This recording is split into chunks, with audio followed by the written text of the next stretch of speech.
something very unique to the league, and was huge in developing the game out here, because some people saw a real traditional point guard with some, street smarts and flair to his game with the drive and the passes and the defense. So what he did was huge to Australian basketball. North Melbourne win it back. Me, D-Mac was the first one, and the closest I'd seen was going to watch the Globetrotters and see the sort of tricks that they do, but to see him in a game was amazing. Quickly to McDonald. He's got Maley on his right. Oh, he tried to give it in, almost turned it over again. Luckily, made back into the hands of McDonald. From the moment he landed in Australia, Darryl McDonald was something special. That was back in 1994. And McDonald, a product of the New York City playgrounds, wasted no time in making good things happen. And the Giants are all but home. And the D-Mac sits down after a sensational season for him. Standing ovation. Already 29 years of age, he played with the energy of a teen, tearing up the National Basketball League with his cool court demeanour and a flair for the spectacular. Well, that was probably the most spectacular basket of the year, but it won't count. With McDonald at the controls, his North Melbourne Giants rolled all the way to the NBL Championship. The tale is now complete. North Melbourne are the champions in season 94. What a Cinderella story. And there was no better showman in Australian basketball. Even to this day, I guess it was always about oohs and ahs. And I think that comes from street ball. You know what I mean? Playing on the street, there's always, like I said, there's always oohs and ahs. And even now, it's still the same, man. The Giants liked D-Mac so much, they invited him back the next year. And McDonald liked Australia so much, he never bothered to leave.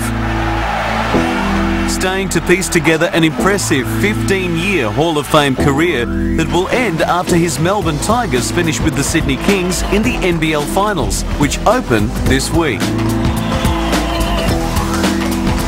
Now at 43 years of age, he will leave the game as the NBL's all-time steals leader and second in assists. McDonald's alley-oop played at Jason Smith, who throws it down. At the moment, McDonald goes baseline, needs help. Oh, to Mosley for the finish.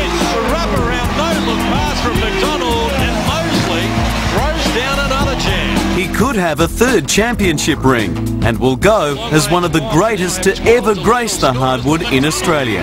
Carves his way to the hoop and adds another two in exciting fashion. It's been a wonderful journey for the father of 7 children and grandfather of 2, and one which has taken him a long way from New York, where he grew up refining his game and gaining himself a reputation on the streets of Harlem. It was pretty tough, especially, coming from where I come from. It's easy to get caught up, you know what I mean? Either you can get caught up in the drugs, you get caught up in crime, things like that.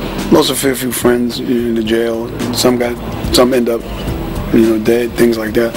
But like I said, I'm probably pretty lucky, to go the basketball route. And not only that, even in the area where, because I did that, I got a fair bit of respect from a lot of guys, even the older guys. But as tough and as unforgiving as his neighbourhood could be, McDonald, the youngest of 8 boys, has many great childhood memories. Just a lot of fun, man. Just a lot of, like I said, a lot of fun. Even like, I haven't been home. I haven't been in New York in 4 years now. But even now, when I have been home, we still go to the park, man. Everybody on the block, we go to the park. 10, 15 of us go to the park and play. And I probably shouldn't be doing it. I'm on the contract. I'm in another country. I got a 2-3 year contract. But I still go home and I still play with the fellas. But it was on the other side of the world that McDonald, recruited by then Giants coach Brett Brown, now an assistant with the San Antonio Spurs, found his niche.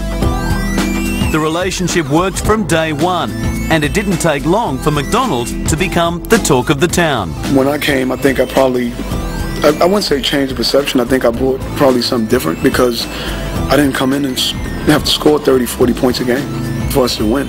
I only averaged 18 a year, but I averaged 10 dimes.